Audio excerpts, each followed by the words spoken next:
Hello, how are you? We're going to talk about anger today. Hi, Natalie. Hey, Barbara. Okay, angry people. So, in divorce, it is absolutely not uncommon. And you know what? Okay, here I go again. I know we're saying in divorce, but in life, so many things. I never want anyone who is in this transition of divorce to feel as though this is just something that you are just in this super fragile state in regards to not being able to heal, or that this is just so out of the ordinary. So Mhm. that's why, not to take away in any way from your experience, but if you maximize, I'm getting divorced, I'm so broken, if you maximize those feelings, you will feed into that, you will believe that. So when I say things like I just said, it's not to minimize that your experience in your divorce is not as intense as it feels to you. It is to say this is a life experience happening, and it happens to Mhm. be divorce. And you can still heal, and you will heal, and you can still grow, and you will grow. Okay? So that's where I'm coming from in that regard. So, anger in divorce, not uncommon. Not um, at all. Not uncommon, as Natalie, I'm sure, knows from seeing several people through this experience. You can be angry at your spouse, your ex spouse, your situation, your life situation, that things are not happening the way you would like for them to, because this is a new life. And this is not necessarily the path that you had chosen for yourself. So, of course, you might be in a state of discouragement. You might just not be getting along with your ex, and that's frustrating because, as we've said before, you are two separate entities now. You have your life, and they have theirs, and you could be very angry with yourself that this is just going on with your life. So, Natalie, do you want to say something before we move forward? Yeah. So, I mean, the thing, anger is just an emotion, right? We all feel these. And the big thing is for you not to get yourself stuck on any one emotion. So, anger is something that's going to come and go.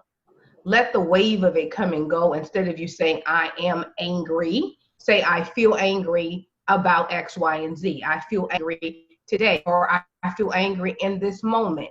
Instead of just stamping, I'm this angry woman or I'm this angry man, it can be, I just feel this right now. So if you look at every moment, it's just a wave we ride. And the only way we stay on top of it is when we don't fully express what we're feeling, we don't fully acknowledge what it is, or we try to hold on long what we need to.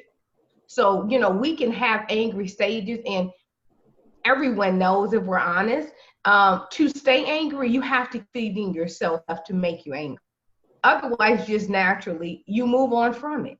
So let it just flow. Let the anger come over you. Let it feel the intensity of it, and then let go. So that you don't have to be labeled as, or you don't label yourself as, I'm just an angry divorced person. Because you can get there and you can get stuck there, and it's harder to get out of it. You label yourself that. Okay. All right. So, Natalie just talked about anger as a feeling. So if you have a partner,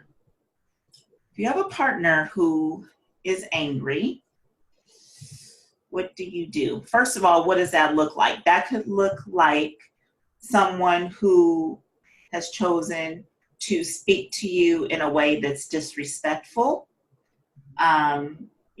disrespectful tone, disrespectful language, and you don't ever have to tolerate that.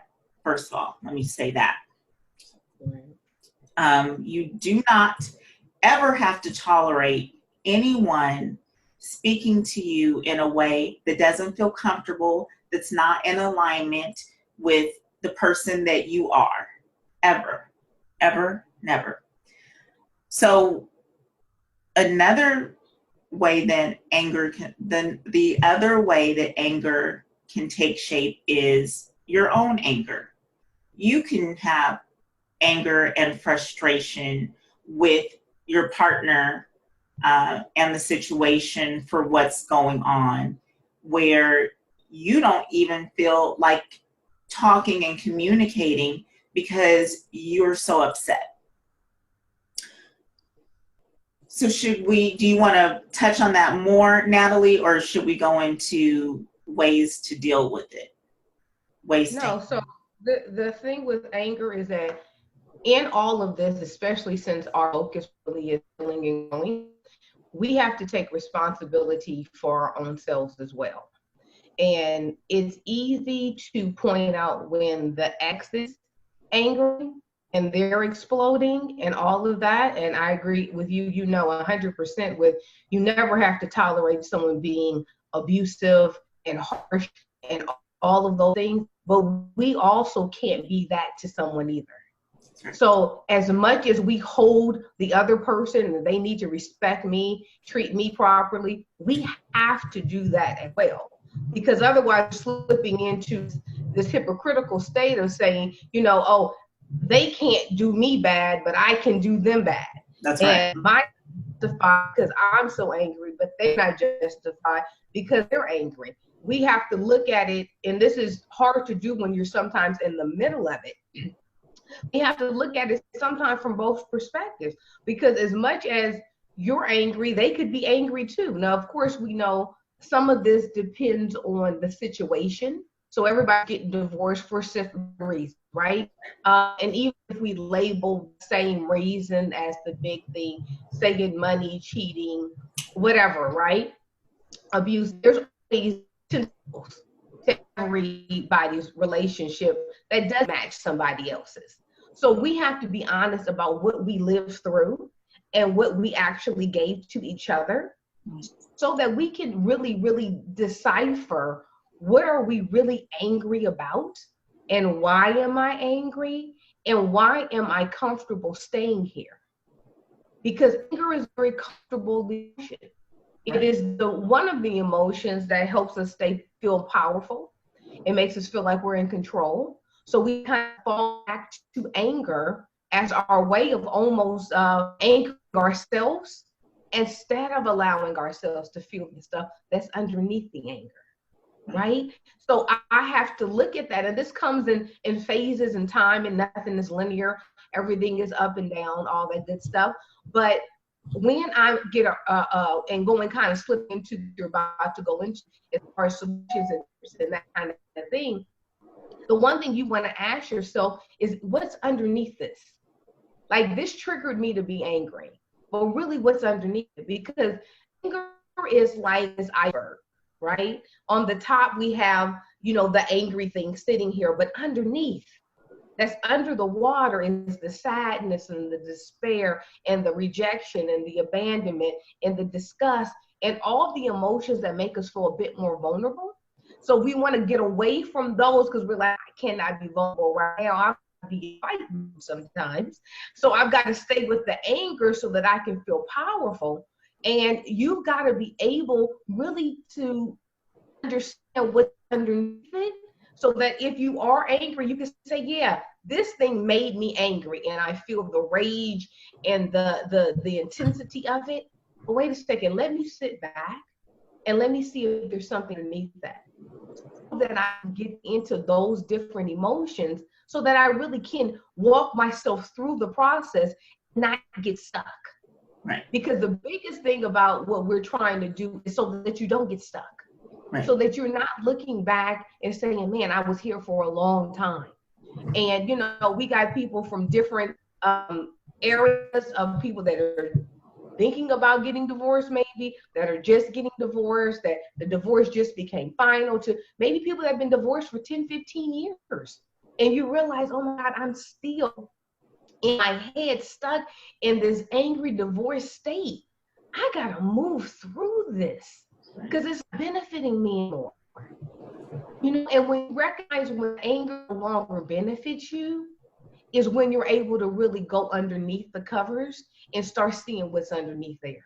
And that's when you start healing, and that's when you can start growing. Right. I agree 1,000,000% with what you are saying, Natalie. I was writing down notes. This is like honestly a way for me to get free therapy from Natalie because I am learning along with everyone. Accountability. So that's in essence, you know, part of what Natalie was saying. Taking accountability for ourselves, because especially when you're angry and you have those emotions going, it's a lot of times very hard to see clearly and to see the situation by, you know, from the outside looking in. So taking accountability is, you know, definitely not the easiest pill to swallow, but it really and truly is when you can say, you know, how am I contributing to this? What is my part in this situation? And it's something that we have to do. Another thing is you got to give a little. Even if the other person is, you know, quote unquote, wrong in your eyes, completely wrong, and you can completely justify it, that is, you know, what I'll say that's an important part of divorce. Learning to, I don't want to say give in, but it kind of is. No, it isn't, because you're still holding your ground on your principles and your values. But at the same time, you have to, being very rigid on something is not going to, if you have two people that are being very rigid, you're not going to be able to come to any type of agreement. And a lot of times we all just want to be heard. So by you even changing the way that you're thinking to see another person's perspective and to genuinely, meaning, you know, not trying to pacify someone, but genuinely saying that you hear what they're saying. Can we possibly try this? That makes, just, you know, think about how that makes you feel. To be heard is a lot. We want to be heard. We all want to be heard. So if you let your ex-partner know that this part of their point, okay, this is a valid point, and then try to, you know, work together to find a new middle ground, you know, you can start to hopefully see some type of movement in your situation rather than two people coming together in anger and no one willing to budge. Yeah. And I think the other thing that you have to look at, and this is the transition, is that, you know, no one just fights, gets angry with each other and then divorces, right? It's a process to get to the divorce. And while you're in that process to get there, you tend to be in a lot of anger. You know, you tend to be in a lot of disappointment. You yourself has to transition to say, I've decided that this no longer works. And now I get to put myself in another position. Sometimes we stay in that angry spouse mode, fighting for, trying to get the marriage to work. Even though we know it's over, but I'm still fighting for my position. I'm still fighting for what I'm trying to do, instead of realizing, okay, maybe that chapter is over, right? Even though the divorce itself, the legality of it makes them, but the point that we have decided that this is no longer, we're going to be together. Right. You got to transition in your mind. This is not your partner anymore. That's right. This is, now you're in a different space. Now what you guys are negotiating, say if you have kids, now you're negotiating how to parent together. That's now right. you're negotiating how to do stuff, the divorce gets ugly, and their money issues and all of that. Then but you have to make sure that you're checking yourself. Am I still in the big spouse role while I am married and I haven't transitioned to, I'm no longer fighting for that. Right. I'm in a different space now, so that you can align with where you really are instead of being stuck where you were. Does that make sense? Right. And you know yourself. And if you're like, you know what? I'm so mad. I only see red, Natalie and Barbie. So forget it. Mm-hmm. If you know that about yourself in that moment when these types of things happen, then start to see what can work. When you see that coming up, let your ex know, you know what? Let me give you a call back. I'm going to think about what we're talking about. Let me give you a call back and step away. Have your own meeting with yourself. If you can't handle, maybe later on you can get to that. But you might have too many of those feelings that Natalie was just talking about, where you're not quite ready to unravel because you are, that anger is mixed with hurt. So have that meeting with yourself, write down the things that were said or what your ex wants and what you want, and then try to see, is there something in what they see that I could, see as okay, that I could move towards? Is there anything over there that, I can see the light? But what works for you. And if every single time you get to a certain point, the anger flashes, then, take the steps to stop before you get there and take a pause. I stole that from Natalie, the pause. Yes, the pause is a beautiful thing. Because you have to first, you're looking for you first. So when you're operating in anger, when you're spewing all over the place, you're not looking out for your own best interest. Right. Now you're allowing something else to consume you, and you're not going to do what's best for you. Right. Nothing generally is that immediate that we can't take a break from. Whatever you guys are discussing, whatever's going crazy, unless it's a true emergency. But 9 times out, it's not a true emergency to say it has to be hashed out right now. We have to come to a solution right now. Usually you can have some space. So take your space. Hey, but you know what? I'm not doing well right now. I need a little break. Take your break and make that be a part of now how you guys actually interact. That's right. If you're different, the other person is almost forced to be different. That's right. Because you're no longer sitting here doing this back and forth. To argue, we both have to do that. Right. To flare up each other and to engage in all the hostility, we have to do it together. If one or the other of you says, you know what, okay, we need a break, and you step back, you got nothing. So it's about being mature enough to process through this so that you're in your own best interest. And don't beat yourself up, because I know I do. I will get angry and say, a lot of times I'll text Natalie, I messed up. I know I did, but Look, and that's part of the humanity of it. Yeah. We get to be human. Yeah. And we get to be flawed, and we're gonna learn. The big thing is learning from our mistakes. Is watching your own pattern. So like what you were saying, pay attention to yourself. That's right. Pay attention to your own patterns of knowing where's your middle line. And once you go a little above the middle line, pull back. Don't go all the way to the top line. Right. Pull back in the middle between so you stay in control. Right. And one of the things that I try to do, first of all, text messaging, be careful with that. Be very, very careful with the text, because especially in anger, just be careful. I'm pretty sure we all know why, because it's just there. It's documented. It's out there. Yes.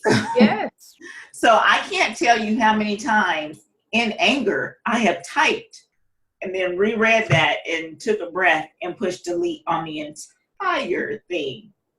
And what I try to do for myself when I have points where I am angry about something, I might not even be just, seeing red, but a situation might just really be like, really? It should just be this way. Why you're just trying to give me a hard time, really, because so what I try to do is I try to stick to fact-based items. Meaning, if you look at something and, even if you're saying it's a nice day, that's your opinion. It being a nice day is your opinion. What is the temperature outside? That's a fact. Try to stick to the facts when you are rebuilding your connection with your ex and it's shaky. Try to stick to items that are facts. That doesn't mean you have to be cruel and cold and mean. It means trying to make sure that the information that you're sharing, the things that you're saying, that they are based on facts, as opposed to strictly your opinions and your beliefs. And I know you're like, well, these are my kids. This is, money. This is, yes, but try to, that helps to reel you in too, to reality. Because a lot of times we see things only how they benefit us, which is a natural thing. But when you try to understand the perspective of someone else, you should be aware of facts, because that actually might help you to see it differently as well. Right. You want to touch on that, Natalie? No, I think that's a good point.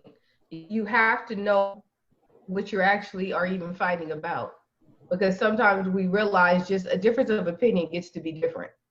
And let them have their difference of opinion. You get to have yours. If they agree with you or don't, if you agree with them or don't, it doesn't really matter. You guys are trying to get generally to a solution of something.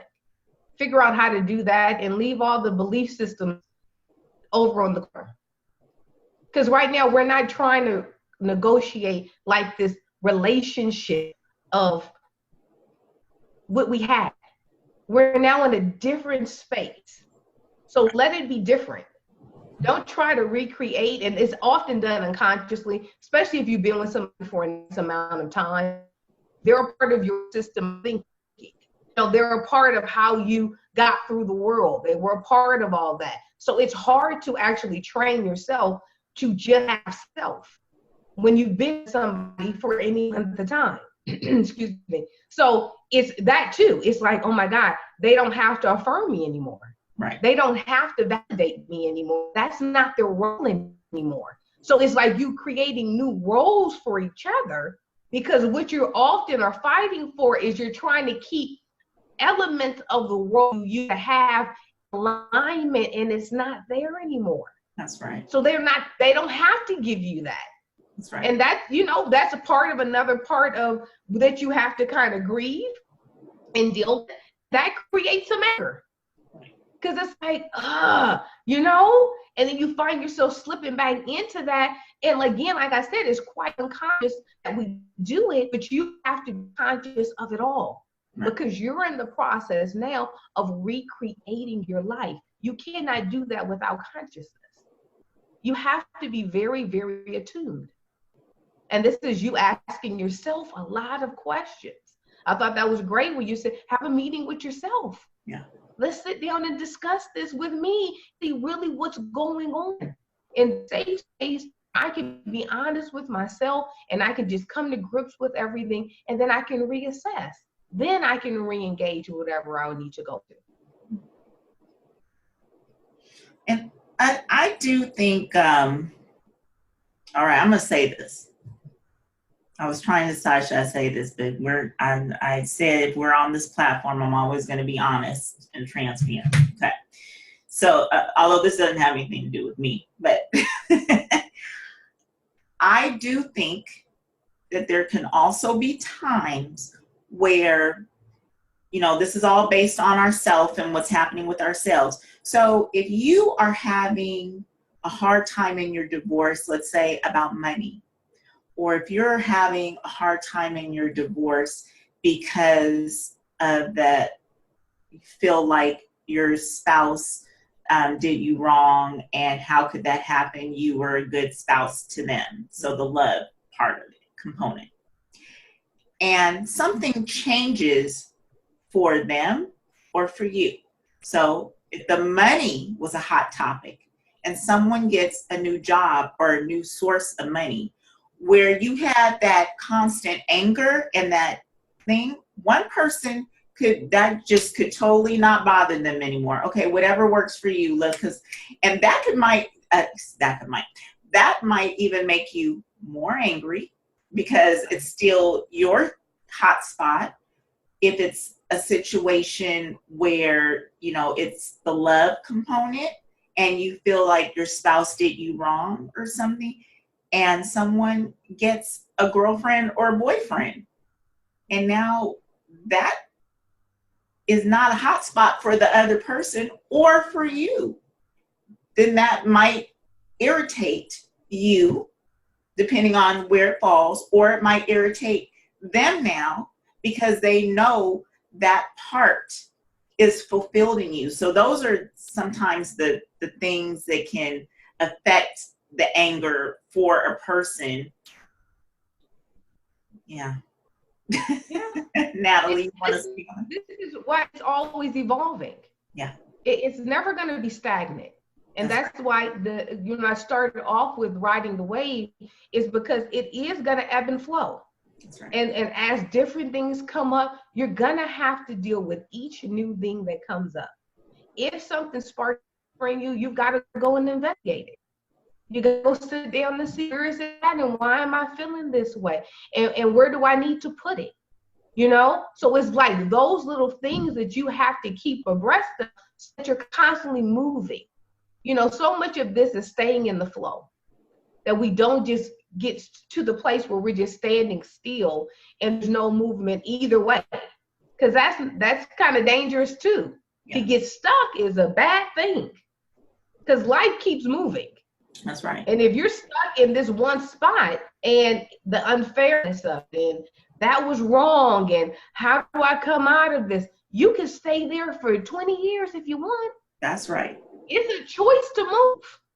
That's right. And that's where your power is you are activating your choice to move. That's your power. And building on that, that is why we continually say, and we will always say, check in with yourself and what you need, what's working for you, because this could be based upon your ego.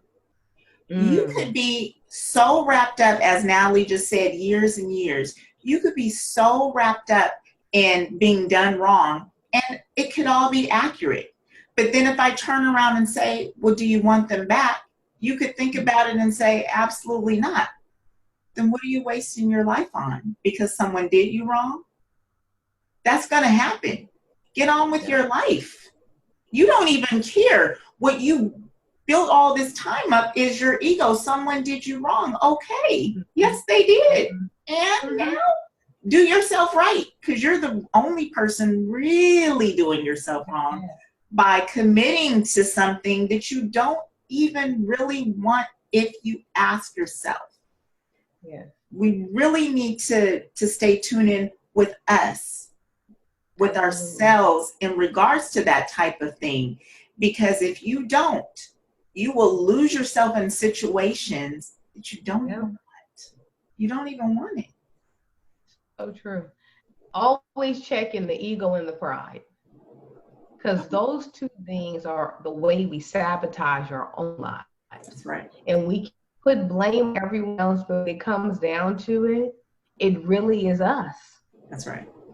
You know, and that's sometimes hard to acknowledge, but it's where we have to be. Yeah. You know, if we're in this space of saying, I don't want to be stuck, and I want to heal, and I want to grow, and I want to transform, then you got to put the work in. And most of the work is you look at you. Look at the other person. That's right. Because the truth is that part of your life, the chapter ended. So why are we still focusing, on that person when they're no longer your spouse? That's right. Okay. So I want to share something that happened to me today, because I had an angry moment, as I told Natalie. I wasn't, happy with something with my ex. And I literally, it wasn't just, oh, I'm angry. I literally felt it.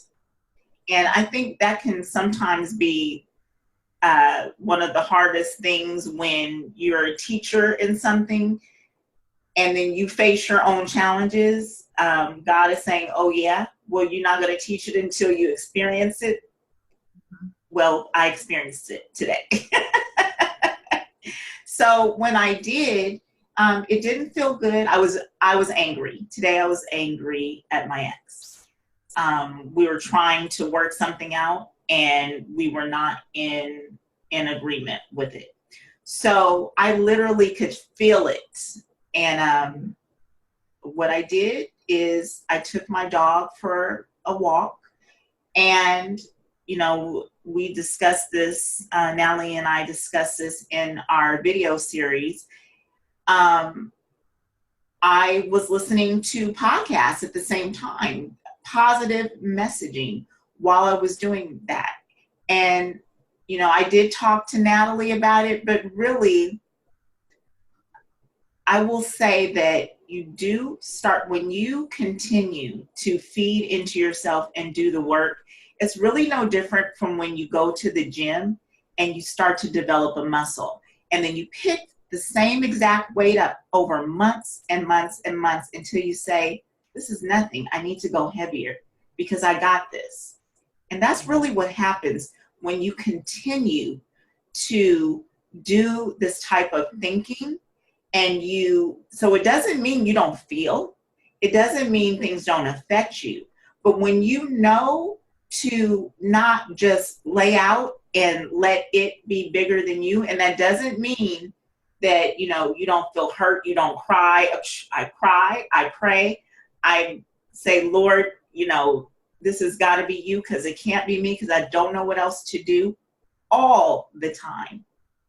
But what it is habits and actions. I knew that when I felt the way that I felt, I had to do something, and I chose to move, and that helped me. And while I moved, I wanted to be fed with positive, not calling someone and telling them and then them telling me negative things. And I get that too, but you will see that these are the types of steps to take to continue to move forward.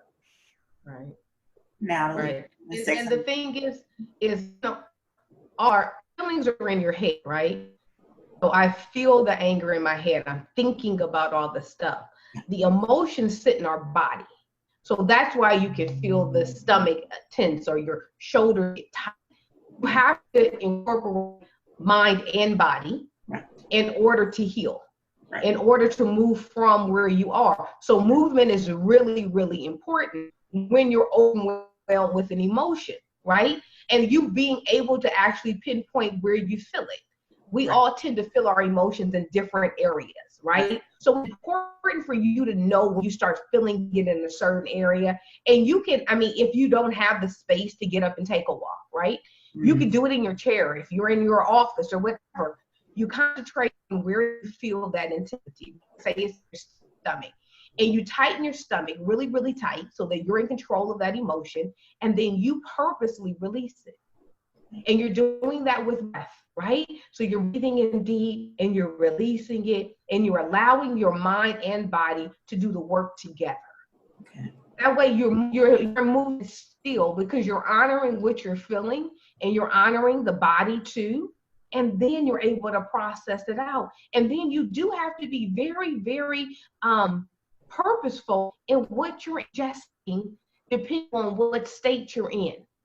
Right? We all have our catty moments. We all have the moments where we want our whole gang to, you know, bang on that person and, you know, you got a good friend going with you, right? And talking about everything terrible about them.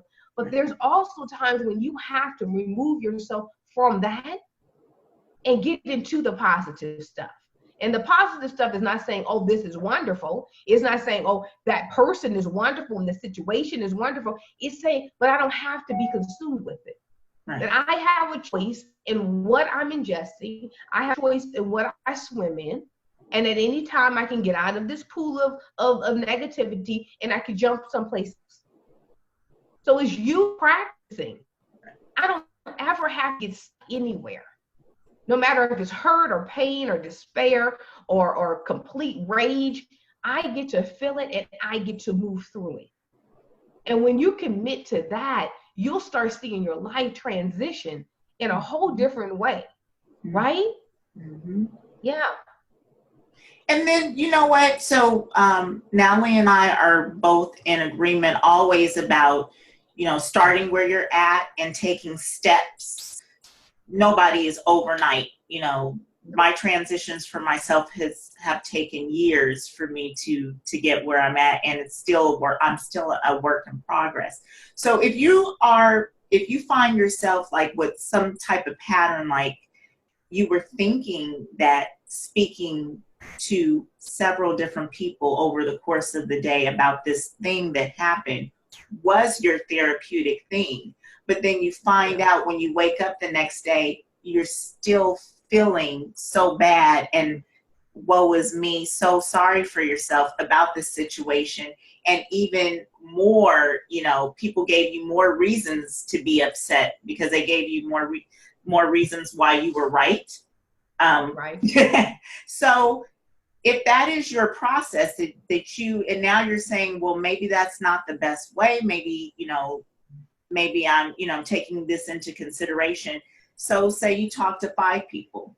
Say you start this and say, I'm going to limit it to 2. Mm-hmm. 2 people that I feel give me the healthiest feedback. And then I'm not going to share it anymore. I'm going to start with that.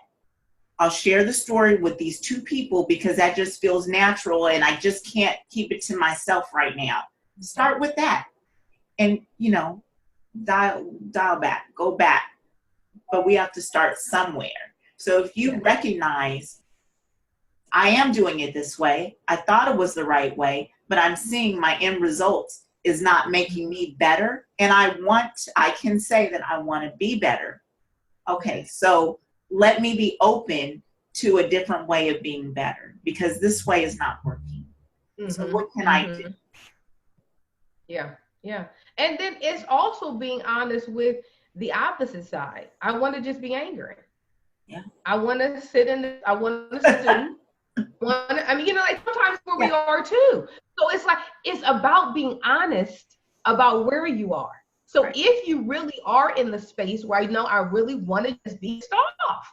Right. And I'm not feeling until I'm tired of this way. Right. Be honest with that. And then say, okay, that didn't work that well either. So let me try something else. But the biggest thing is being honest about wherever you are. Don't lie to yourself and say, oh yeah, I'm into healing and growing and all of that. When you're not necessarily there yet, it doesn't mean you won't get there. The best way to get there is through honesty. is transitioning through whatever cycle you need to transition through so that you're honoring self.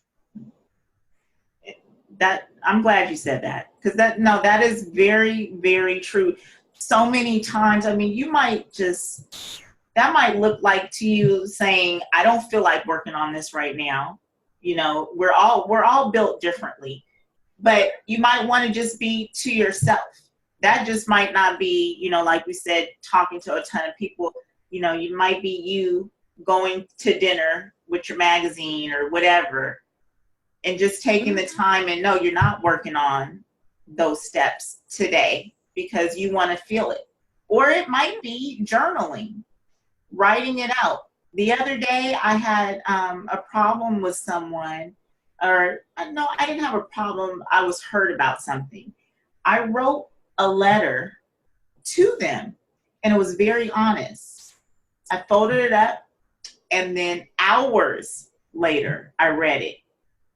And I actually laughed. I tore it up because I was in a different space. Mm-hmm. I was in a different space from when I wrote it, but I needed to write it because I really felt all of the emotions that I put in that letter. And then I wasn't in that space, and I read the letter and I said, that's not really me. And I'm not really feeling this. And I mean, I didn't have to give it to them. I needed to get my emotions out, and I needed to not necessarily say it to them because where I was too emotional. So writing letters, I'm sure Natalie can confirm that because I've heard that before, is not, you know, that's a good, healthy thing. Good way. Yeah. Giving it to them, I don't know about that. Well, you know, this is the thing. You want to make sure that after you rode the wave of whatever you were on, that this thing is actually still true. Right. Because when we're when we're highly emotional, our logic is less. So when I'm highly emotional, you honor that. Like all on wherever you are. Writing is therapeutic because it releases what you're feeling and it gives you a voice. That's right. You know, so you want to give yourself a voice. You want to honor whatever you're feeling. Write it out, but you never have to act. So you get to feel everything you feel, but we don't have the right to act on, or let's say it's not healthy to act on everything we feel. That's right. So learn to let it simmer before you do the action.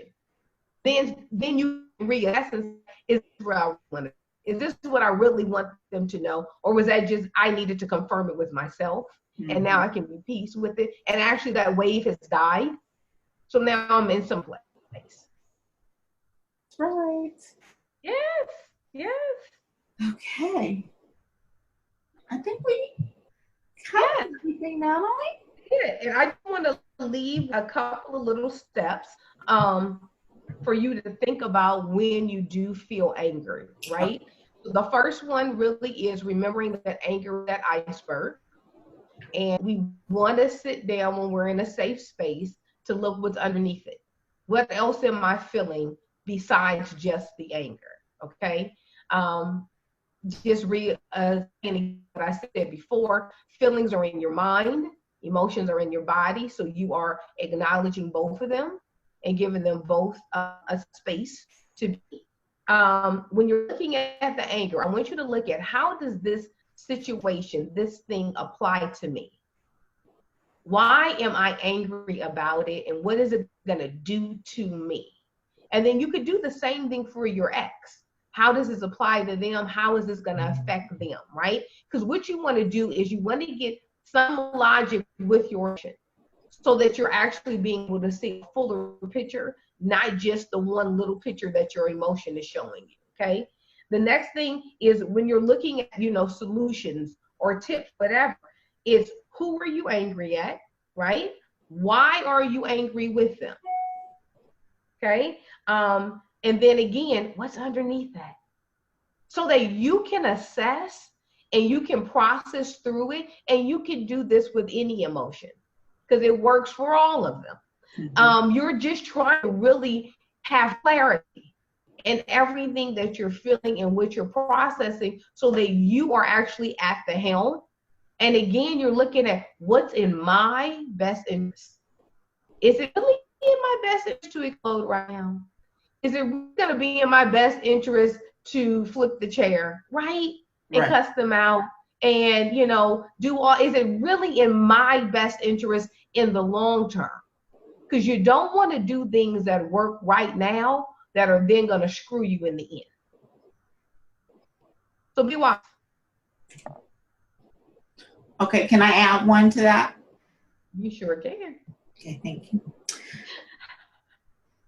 I want you to also visualize, even if it's years down the line, if you feel it's years down the line, what is your ultimate goal when you are dealing with your ex, or even when you yourself get upset with your ex, where you see yourselves and something happens? How would you handle it? Or how would you receive it, being where you want to be if you get that anger from them? What is the ideal way that you want to, even if you're not there today? How do you, because we can always say, in retrospect, I wish I had been more cool. I wish this is how I want to be, but I keep getting just so upset. So see yourself where you want to be in dealing in the future with your partner, and say it in present tense, even though it's future.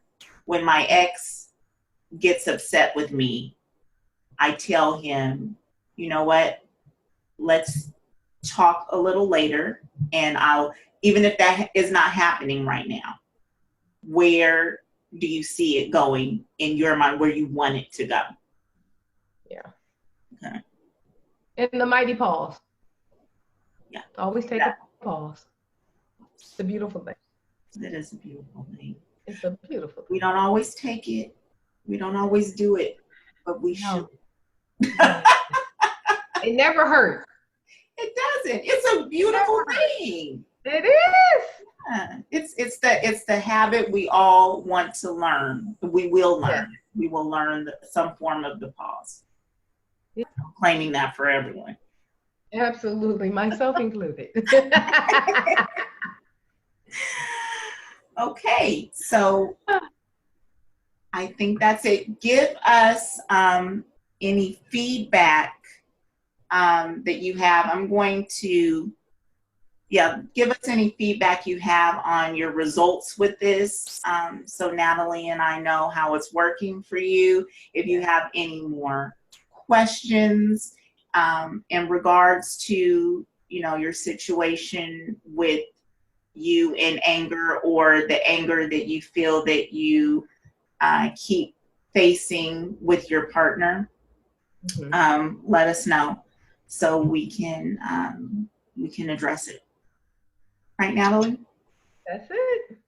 All right. Thank you so much. Till we meet again. Bye-bye. Bye.